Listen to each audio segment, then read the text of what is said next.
Hello everybody, good morning. सभी तैयार हैं पढ़ने के लिए? तो फोर्थ पार्ट में मैंने आपको जीव जगत के वर्गीकरण में बताया था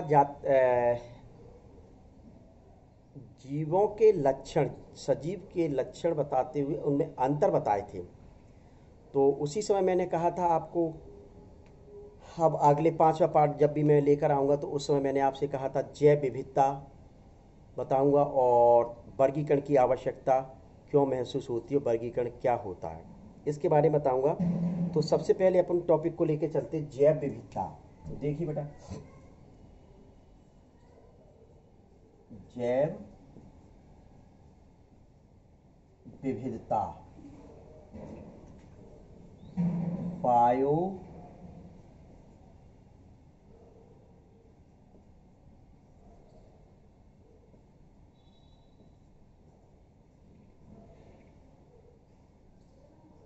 डाइवर्सिटी। क्लियर? नाम से स्पष्ट हो रहा है जैव विविधता। विविधता मतलब भिन्नता। विविधता का मतलब क्या होता है? भिन्नता। मतलब एक साइंटिस्ट थे वाल्टर जी रोसेन। कौन से साइंटिस्ट थे? वाल्टर जी रोसेन एक वैज्ञानिक थे, साइंटिस्ट थे। इन्होंने 1986 में, क्या 1900, ध्यान कर लें, बायोडाइवर्सिटी के लिए जो शब्द दिया गया था वाल्टर जी रोसेन ने दिया था। इनके अनुसार जैव विविधता क्या होती है? इस पृथ्वी पर बहुत अधिक संख्या में जीव रहते हैं, बहुत पेड़ पौधे हैं, बहुत सारे जंतु रहते हैं। क्या वह सभी एक समान होते हैं? नहीं। आकारिक रूप से, व्यवहारिक रूप से और क्रियाकलाप में वह भिन्नता प्रदर्शित करते हैं बेटा। आकारिक रूप से, व्यवहारिक रूप से और उनकी क्रियाकलाप जो होती है, उन तीनों में ये क्या करते हैं? प्रदर्शित भिन्नता करते हैं। तो कौन कौन से लक्षणों में? आकारिक की रूप से, कौन से रूप से? आकार के रूप से बेटा। फिर व्यवहारिक रूप से, कौन से रूप से बेटा? व्यवहारिक रूप से। और तीसरा क्रियाकलाप रूप से भिन्नता प्रदर्शित करते, भिन्नता प्रदर्शित करते हैं।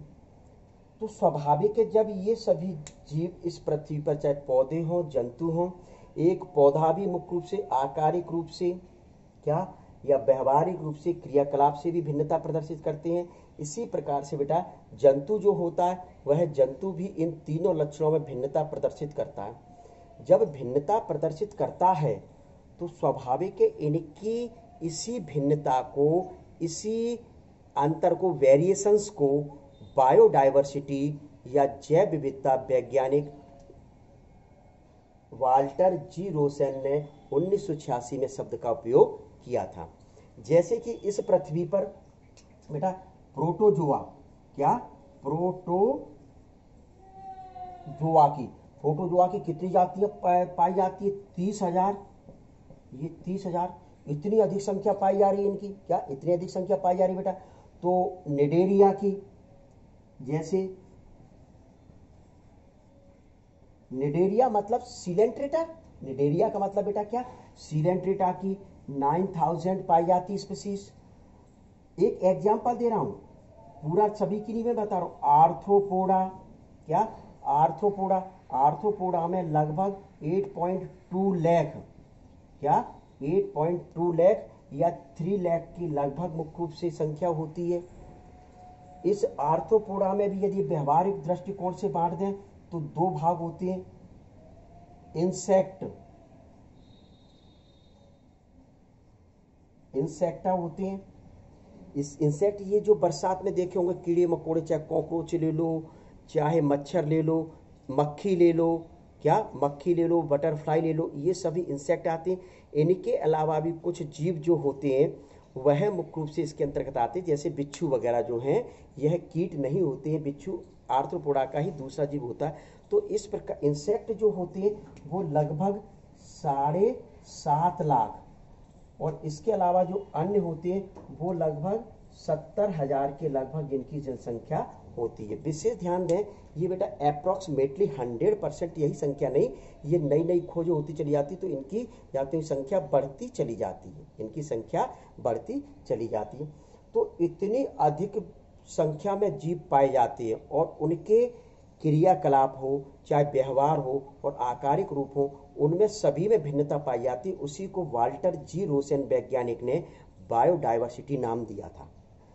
जब इतनी अधिक जनसंख्या में जो जीव पाए जाते हैं इस पृथ्वी पर, तो फिर उनका अपन अध्ययन कैसे करें, उनका किस प्रकार से अध्ययन किया जाए, इसके लिए वैज्ञानिक के दिमाग में ये आया क्यों ना इनको हम लक्षणों को पहचान लें, लक्षणों को पहचान लें और उनका नामकरण कर दिया जाए, और नामकरण करने के बाद एक विशिष्ट समूह में रख दिया जाए, अर्थात वर्गीकरण किया जाए। क्या किया जाए? वर्गीकरण किया जाए। उसी को मुख्य रूप से वर्गीकरण के नाम से जाना गया। और वर्गीकरण के अध्ययन की जो शाखा होती है उसको मैं आपको फर्स्ट लेक्चर में कंसेप्ट ऑफ बायोलॉजी के लेक्चर में मैंने आपको बताया था, टैक्सोनॉमी कहा जाता है, वर्गीकी कहा जाता है। क्या कहा जाता है? टैक्सोनॉमी या वर्गीकी के नाम से जाना जाता है। तो अब आप और हम लोगों का जो मतलब जो रहता है वर्गीकरण की आवश्यकता, क्या वर्गीकरण की, पहले तो वर्गीकरण, क्या सबसे पहले तो वर्गीकरण, तो वर्गीकरण क्या मतलब किसी भी जीव को खोजकर, क्या खोजकर लक्षण को पहचान कर, लक्षण को पहचान कर, विशेष ध्यान देना, लक्षण को पहचान कर नामकरण, नामकरण किया। नामकरण करने के बाद उसको एक विशिष्ट समूह या वर्ग में रख दिया। क्या रख दिया? उसी को आप और हम लोग क्या कहते हैं? वर्गीकरण या क्लासिफिकेशन कहा जाता है। क्या कहा जाता है बेटा? वर्गीकरण या क्लासिफिकेशन कहा जाता है। जैसे कि ये जो नाम रहते, जैसे मेरा नाम अजय है, किसी का नाम धर्मेंद्र, किसी का, ये एक कॉमन नाम है, बुलाने के लिए नाम दिया गया, व्यक्तिगत नाम दिया गया कि किसी के घर में कोई बच्चा पैदा होता है तो उस समय उसके लक्षण के जैसे मोटा होता है तो मम्मी प्यार से जब तक उसका नामकरण नहीं होता है तो उसने क्या किया, मम्मी ने उसके लक्षण को पहचाना। लक्षण क्या था उसका? मोटा, तो मोटे को क्या कह दिया? गोल मटोल कहते ना, गोल मटोल, तो उसको क्या नाम दे दिया? गोलू नाम दे दिया। यदि गोरा पैदा होता है बच्चा तो गोरा बच्चे को क्या कह देते हैं कि अब माँ को तो बुलाना है बेटा, तुरंत उससे बात करनी, तो उस समय उसको क्या नाम दिया जाता है? गोरा नाम दे दिया जाता है। यदि किसी के यहाँ बच्चा काला पैदा होता है तो क्या नाम दे देते हैं? कल्लू नाम दे देते हैं। क्या नाम दे देते हैं? कल्लू। विशेष ध्यान देना कि कल्लू नाम उसकी माँ के द्वारा दिया हुआ नाम है। यदि उसका पड़ोस का कोई व्यक्ति उसको कल्लू या कालिया नाम बुलाता है तो उसको बुरा लगता है। क्यों? क्योंकि अभी वह नाम क्यों दिया गया? क्योंकि वह उसका नामकरण नहीं हुआ, और नामकरण के लिए या तो बुआ नाम देंगे या मामा नाम देंगे या फिर पंडित जी आकर कोई नामकरण उसका करेंगे। उस तक क्या माँ बुलाए, तो माँ उस तक बुलाने के लिए उस समय उसने लक्षण को पहचान कर नाम दे दिया गया। क्या नाम दिया गया? अब यहाँ वही शब्द आता है कि किसी जीव को खोज लिया, खोजने के फलस्वरूप सबसे पहले अपन ने क्या किया? उसको आइडेंटिफाइड यानी कि पहचाना, लक्षण को पहचाना। तो आइडेंटिफिकेशन किया। क्या किया? आइडेंटिफिकेशन किया। उसके बाद क्या किया? नामकरण दिया। तो नामकरण यानी नोमेनक्लेचर, नामकरण कर दिया। नामकरण करने के बाद किसी एक विशिष्ट ग्रुप में क्लासिफाइड किया। क्या किया? क्लासिफाइड कर दिया। तो यही चीज की जो अध्ययन करते हैं, जिस ब्रांच में इसकी स्टडी करते हो, उसी को टैक्सोनॉमी, क्या शब्द उपयोग किया जाता है? टैक्सोनॉमी या वर्गीकी के नाम से जाना गया। किस नाम से जाना गया? टैक्सोनॉमी या वर्गीकी के नाम से जाना जाता है। तो जैसा कि फर्स्ट चैप्टर में यदि ध्यान होगा कि बायोलॉजी की कंसेप्ट जो मैंने फर्स्ट चैप्टर पढ़ाया था उसमें मैंने बताया था कि टैक्सोनॉमी की डेफिनेशन दी थी, वर्गीकी की परिभाषा दी थी। Taxonomy is the branch of biology, it deals with the study of classification means it's, इसका क्या मतलब हुआ? आइडेंटिफिकेशन, नोमेनक्लेचर, आइडेंटिफिकेशन, नोमेनक्लेचर यानी नाम, पहले पहचाना लक्षणों को, फिर उसके बाद आप और हम लोगों ने नामकरण दिया, और नामकरण देने के बाद किसी एक विशिष्ट समूह में रख दिया, उसी को वर्गीकरण कहा गया। क्या कहा गया बेटा? उसी चीज को वर्गीकरण कहा। तो इस वर्गीकरण की वास्तविक रूप से आवश्यकता क्या हुई बेटा? क्या कभी किसी ने सोचा इस वर्गीकरण की आवश्यकता क्या हुई? क्या वर्गीकरण की बेटा क्या आवश्यकता हुई? तो वर्गीकरण की आवश्यकता क्या मतलब हुआ? जीवों के, जो इस पृथ्वी पर जीव पाए जाते हैं, चाहे पौधे हों कि जंतु हों, तो पौधे एवं जंतुओं की विविधता को पहचानने में, फर्स्ट पॉइंट है, पौधे एवं जंतुओं की विविधता को पहचानने में, पौधे, ध्यान से कर लें, इस पृथ्वी पर पाए जाने वाले जीव, जीव मतलब पौधे भी आ गए और जंतु भी आ गए, तो अब यहां लिखते हैं वर्गीकरण की आवश्यकता।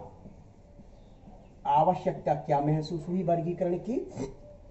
तो ये देखें, सबसे पहला पॉइंट कि मैं बार बार जीव नहीं लिखूंगा, जीव नहीं लिखूंगा क्योंकि जीव तो इस पृथ्वी पर पाए जा रहे हैं। अब जीव के रूप में यानी पौधे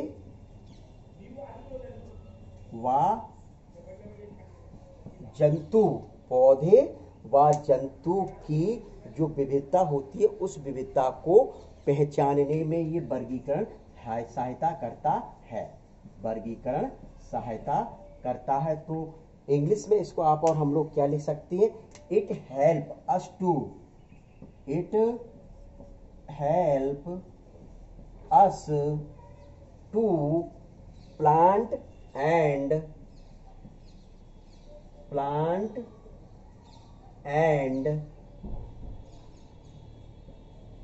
एनिमल वेरिएशन। जो पौधों और जंतुओं में जो भिन्नता पाई जाती है उसको पहचानने में इसका उपयोग किया जाता है। क्या? पौधों जंतुओं में जो भिन्नता पाई जाती है उसको क्या किया जाता है? पहचानने में। दूसरा जो पॉइंट होता है वो पॉइंट कौन सा होता है बेटा? देखें, क्या फर्स्ट पॉइंट क्या है? ध्यान है ना?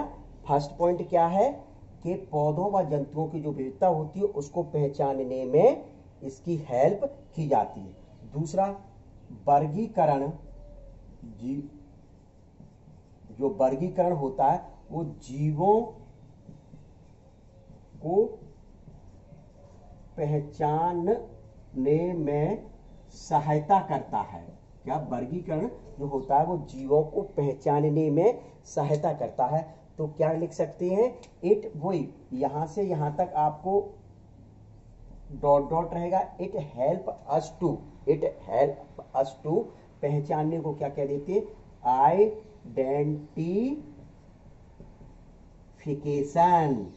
Of organism, identification of organisms. तो ये बेटा कौन सा पॉइंट होता है? दूसरा पॉइंट होता है। तीसरा पॉइंट आता है बेटा, जीवों में पाई जाने वाली प्राकृतिक संबंध क्या है? जीवों में पाए जाने वाले प्राकृतिक संबंध क्या पाए जाते हैं? जो जीव इस पृथ्वी पर, पौधे पाए जा रहे हैं, जंतु जो इतनी अधिक संख्या में पाए जा रहे हैं, जैसा अभी मैंने लिखा था बोर्ड पे, तो उनमें क्या प्राकृतिक संबंध हैं? क्या उनमें बेटा क्या प्राकृतिक संबंध है? उन संबंध को जानने के लिए मुख्य रूप से वर्गीकरण का अध्ययन आवश्यक है। तो आप और हम लोग वही इट हेल्प अस टू, वही का वही आएगा, it help us to natural relationship. क्या? जो उनका जो प्राकृतिक संबंध है, दो जीवों के, दो भिन्न भले ही लेकिन उनके बीच में जो संबंध है उनको पहचानने में मुख्य रूप से बेटा ये हेल्प करता है। क्या करता है? हेल्प करता है। फिर फोर्थ नंबर आप बता सकते हैं बेटा, क्या बता सकते हैं? उत्पत्ति, जीवों की उत्पत्ति किस प्रकार से हुई है? क्या जीवों की उत्पत्ति कैसे हुई है? उनका ओरिजिन कैसे हुआ है उसको पहचानने में हेल्प करता है। तो वही फिर लिख देंगे, it help us to origin of organism, it help us to origin of organism के में भी मतलब वर्गीकरण को पहचान आवश्यकता पड़ती है। फिर फोर्थ नंबर मुख्य रूप से क्या बताया जा सकता है? फोर्थ नंबर तो बेटा हो गया आप जो फिफ्थ नंबर है, फिफ्थ नंबर में क्या बता सकते हैं, इसका जब अध्ययन करते हैं कार्बनिक विकास, कार्बनिक विकास। अब ये क्या होता है बेटा कार्बनिक विकास? आप और हम लोगों का अपने जो एंसेस्टर थे, जो पूर्वज थे, वो कौन थे, वहाँ से किस प्रकार से विकास होता यहाँ चला आया, क्या किस प्रकार से उसमें केमिकल चेंजेज हुए, क्या केमिकल चेंजेज हुए, तो उसके फलस्वरूप एक नया जीव जैसे आप और हम लोग बन गए, तो उसको पहचानने भी मुख्य रूप से क्या करता है, ये हेल्प करता है। उसी को कहा जाता है ऑर्गेनिक इवोल्यूशन। क्या कहा जाता है? ऑर्गेनिक इवोल्यूशन के नाम से जाना जाता है, ऑर्गेनिक इवोल्यूशन, ऑर्गेनिक इवोल्यूशन। तो फिफ्थ पॉइंट बताया जाता है कि कार्बनिक विकास को पहचानने में भी यह सहायता करता है। तो वर्गीकरण की आवश्यकता इस वजह से बेटा हुई थी। तो कौन कौन से मैंने पॉइंट बताया आपको? 6 पॉइंट बताए थे। कौन से बताए थे? पॉइंट 6। फर्स्ट पॉइंट एक बार फिर से सुन लीजिए, पेड़ पौधों एवं जंतुओं में जो विविधता होती है उसको जानने में यह हेल्प करता है। It help us to plant and animal variations, first point. Second point जैसे लिखा हुआ, वर्गीकरण जीवों को पहचानने में सहायता करता है।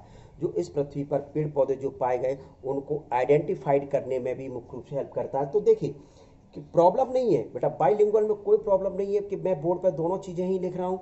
तो उसके आगे जैसे मैंने बताया बहुत सिंपल मैं कर दिया, इट हेल्प अस टू चल नहीं है, बस पहचानने शब्द लिखता है। तो आइडेंटिफिकेशन ऑफ ऑर्गेनिजम्स, जीवों को पहचानने में ये हेल्प करता है। थर्ड जो पॉइंट है, प्राकृतिक संबंध।